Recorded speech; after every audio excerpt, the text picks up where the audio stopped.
Well, I'd start with a question/reflection that was submitted yesterday.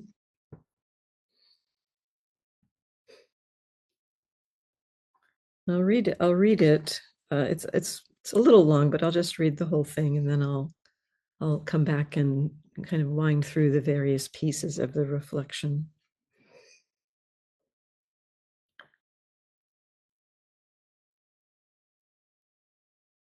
I'm a big fan of the skillful use of emotions, especially anger. So your comment this morning about maybe setting boundaries before you get angry got my attention. Well, it's possible when I said this was after the main part of the meeting ended, so all of you may not have heard this. So I'll describe that a little bit too. So your comment this morning about maybe setting boundaries before you get angry got my attention. I would say it's skillful to set boundaries as you get angry or while you are getting angry, or to put it another way, to set boundaries as the heat first appears or while the energy is rising. If we call anger heat or energy or pressure or impulse, then we don't have to be averse to it, but instead know it, and in knowing it, use it more skillfully. You wouldn't suggest setting boundaries before you got afraid, would you? I mean, how could you? The fear is a signal to set a boundary, to get away or confront, etc. I think anger and its first arising is a similar signal. The earlier we pay attention to and notice it as information, the more likely we are to use it in a skillful way. I'm just concerned that you are subtly directing us to be averse to anger. So the first piece I'll say is that, I've worked with anger a lot, and I've been averse to it a lot. And I've definitely learned it's not useful to be averse to any of our difficult states. To the contrary, I feel like we need to open to them, to honor them, to learn with them. They are a signal, something to learn with, something to understand. That's what the Buddha encouraged us to do with our dukkha, understand it. And that understanding helps to reveal, as this question says or points to, more skillful ways to respond. It also kind of begins to unwind the unskillfulness in our reactions so that we're not having those in the intensity of those reactions anymore. And so that's just the first piece I'll say is I realize that it definitely can be interpreted at times when pointing to the unskillfulness of something like anger. It can sound like we should be averse to it, but that's not what is being pointed to in the Buddhist teaching. The Buddha is being very clear that states that arise out of greed, aversion, and delusion are going to create suffering, going to create struggle, going to create stress, and that the understanding of them, the first noble truth is to understand dukkha. The understanding of them is the path, is the way towards beginning to be freed from them, to be released from them. And for me, the notion of honoring our dukkha, honoring our reactive habits and patterns is a way I framed it, kind of exploring it from that perspective.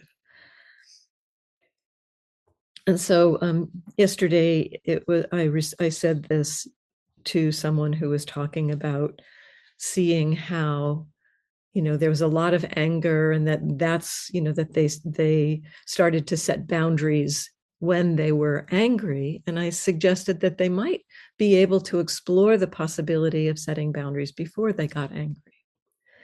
Now, this is possible because with the mindfulness practice, we can begin to, like the whole exploration around something like anger. I encourage people to notice when it's present and when it's absent.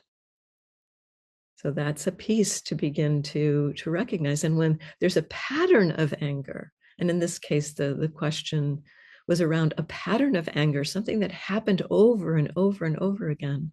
When there's a pattern of anger, then when we're not angry, we can begin to explore reflections about what might be different alternatives or ways to relate to that when we're not angry. And so that's a part of what I was pointing to, to when you are not, when you notice in the times between these bouts of anger, you might be curious about what it would mean to set a boundary then, as opposed to in the heat of the anger arising, setting the boundary. And I was pointing to that partly because sometimes something like setting a boundary brings up fear or brings up other emotions or experiences. It's like we don't feel safe to set a boundary or something. There's other things that come up. And so if you can explore when you're not angry, what might be coming up, if you think about or contemplate setting a boundary when you're not angry, there may be some deeper things seen about why it may be that it takes the anger to set the boundary. So there's just a lot to explore here. And certainly, I'd say for many people, especially early in practice, the only time we really see the anger is when it's starting to happen, and that's when we would start to set boundaries, and that's when we would start to engage with it. But our practice creates conditions for us to see it earlier and earlier in the cycle, and even see it before it happens, as I described at some point. Seeing the movement towards anger where anger wasn't there. Just noticing the mind kind of inclining in that direction. The mind had a different relationship with it. It just decided to let it go. And so there are ways to explore what it might mean to relate to anger before we get angry. In the in-between times when we're not angry, we can explore that the habits and patterns we have around anger. We can explore them through a reflective practice, as I was describing yesterday. That might be a way to consider, what might it mean at a time when you're not angry, to think about those boundaries that you do set when you are angry. What might it mean to think about trying to set those boundaries when you're not angry? What comes up then? What arises then? Does fear arise? Does a sense of lack of safety arise? So to have some curiosity around that. And then a point, the next piece says, you wouldn't suggest setting boundaries before you got afraid, would you? I mean, how could you? The fear is a signal to set a boundary to get away. And I would say there's different kinds of fear. There are fears that are just, they are life-threatening situations where fear comes up, and those happen in the moment. And in my experience, those kinds of situations actually bring us right into awareness. They're those kinds of things that we are quite present for.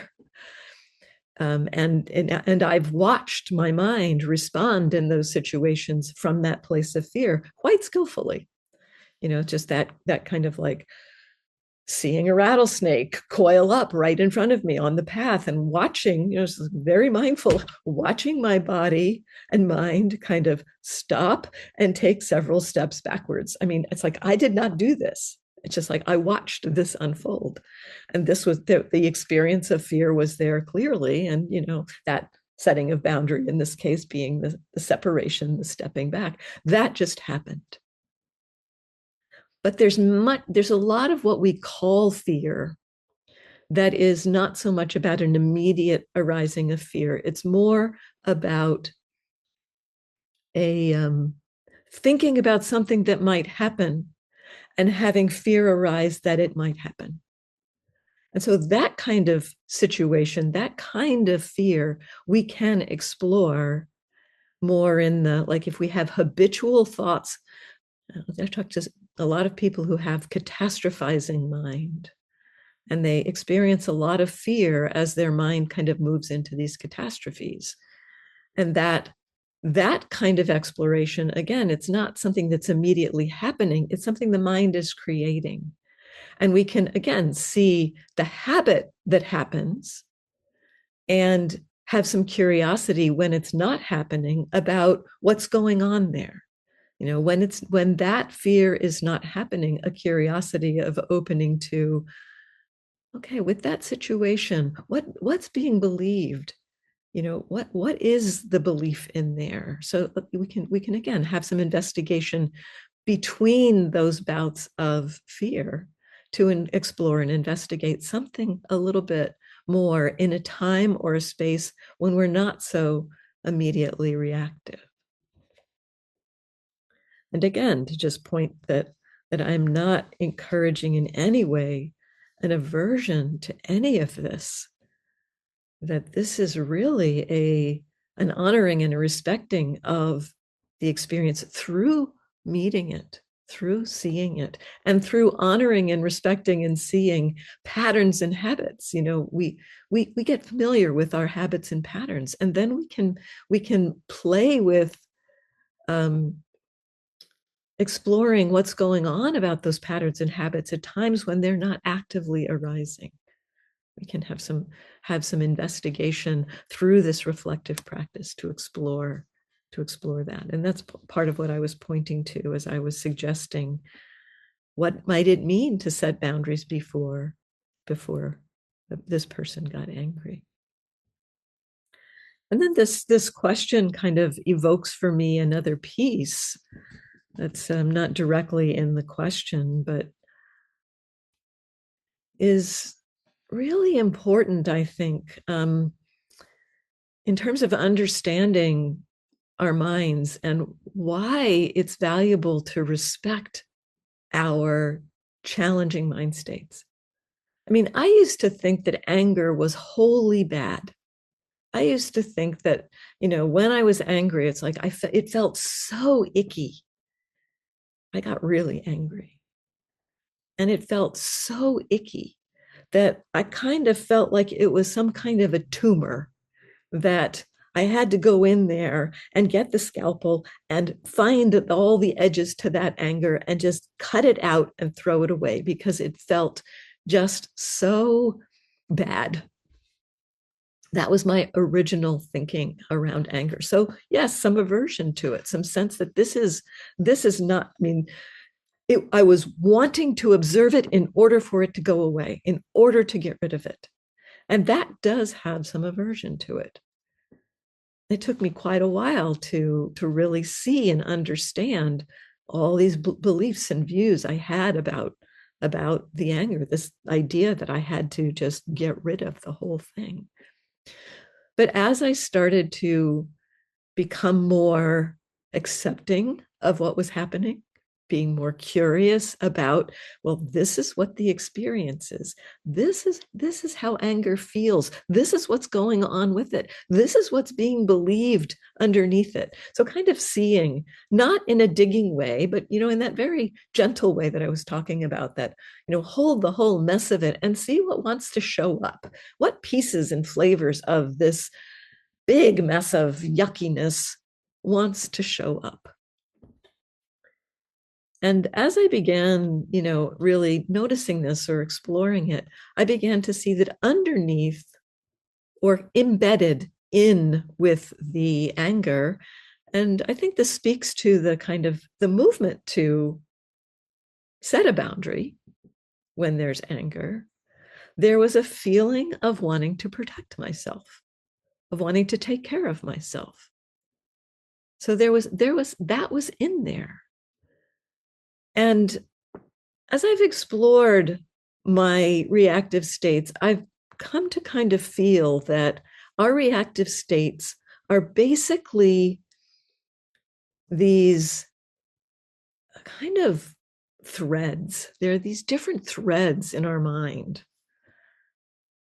And it kind of comes back to two different sets of threads. You know, one set of is a wish for our own well-being and happiness.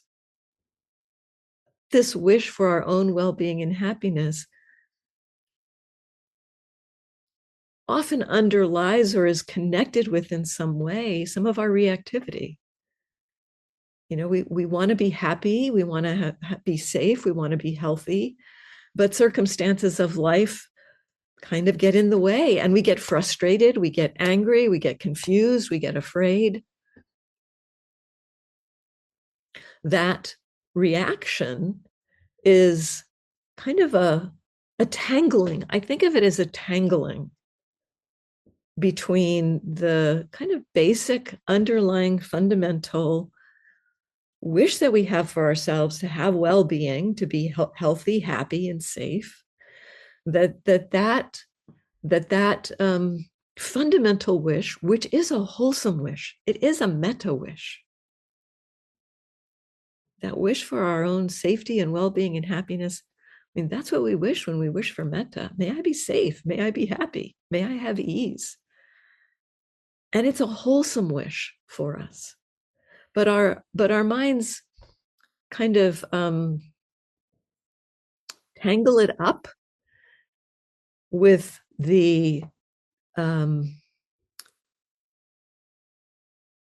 sense of almost like making it a demand.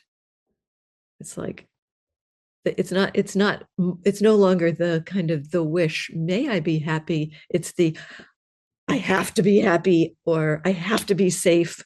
So there's there's begins to be a clinging or a craving or a constricting around the wish. And often that constricting around the wish for well-being, that metta wish, that very deep core underlying wish for happiness, is that it runs into the nature of reality, the nature of life, of experience, is that it is impermanent, it is unreliable.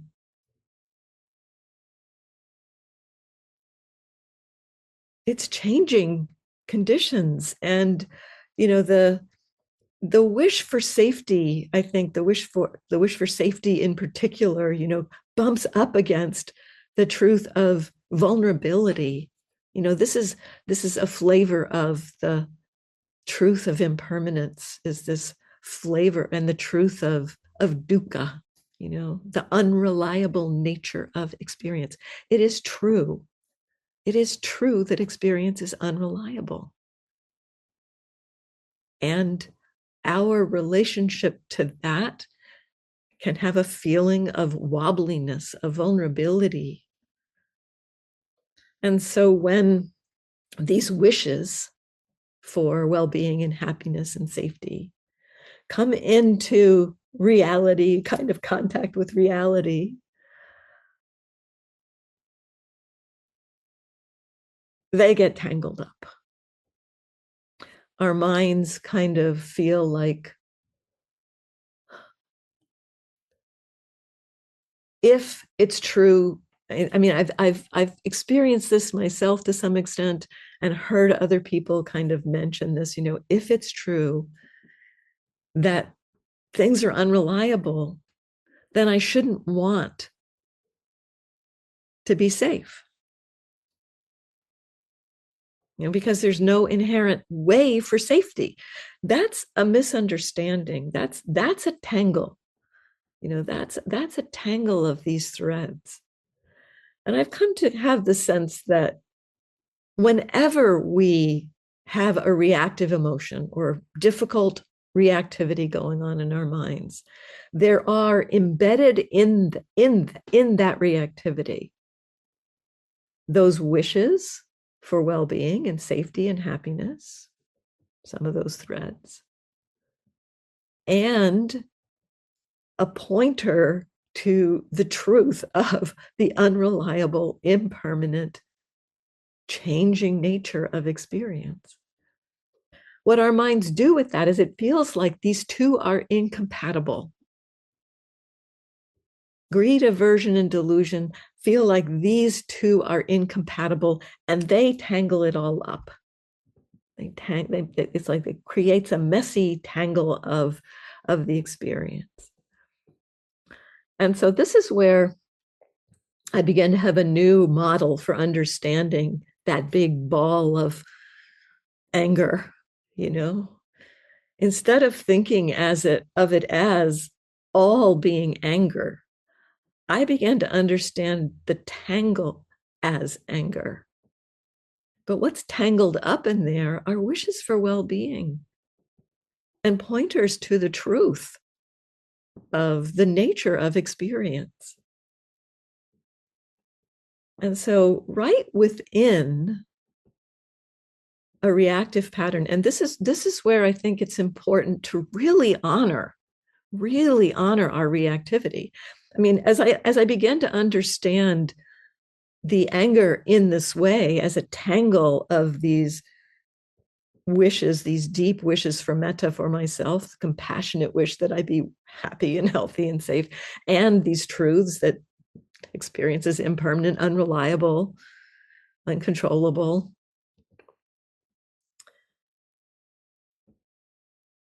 As I began to see that, I saw that, the idea of excising the anger, that, there's going to be resistance to trying to get rid of it, because embedded in that whole tangle are these threads of love and truth.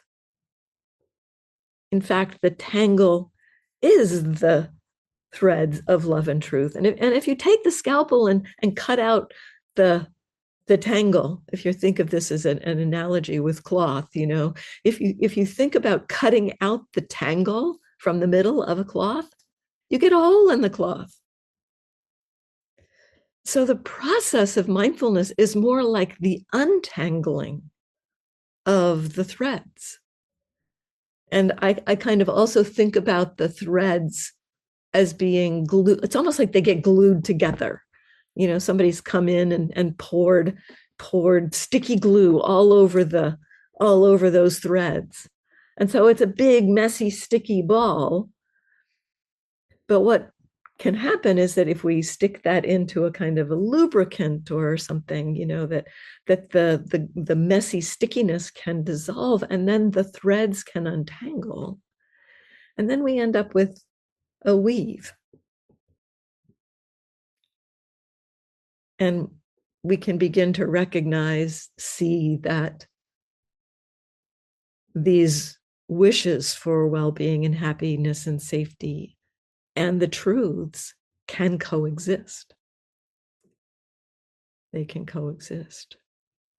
So to me, what it feels like is that mindfulness and wisdom, with whatever pattern is happening, anger, fear, confusion, it's like putting it into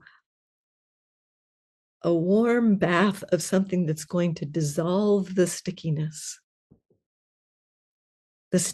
of the reactivity. In that analogy, the threads, what the threads of the tangle are wisdom and love. The reactivity is the sticky glue. It's extra. It's something added. And so the dissolving of that then reveals more of the nature of experience as being this kind of interplay between the wishes for well-being and happiness and safety and these truths, these very fundamental core truths of impermanent, unreliable, uncontrollable experience.